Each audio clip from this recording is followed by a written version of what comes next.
immediate loading for partial and complete edentulism.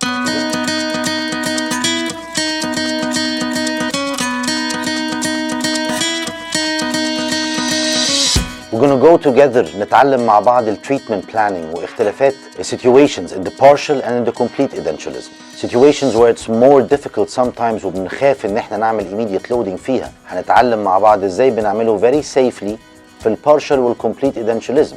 هنفهم مع بعض ازاي بنستخدم Intraoral Welding as a safety and rigid fixation support للframeworks اللي احنا بنعرف نعملها directly in the patient's mouth.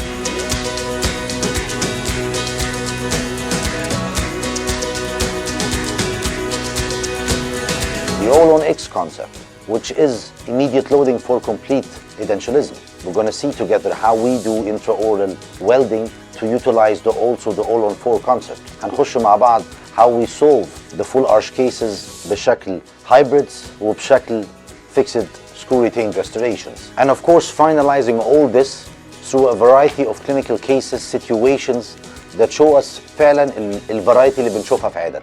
أنا كارم محمود and this is SPC Online Academy.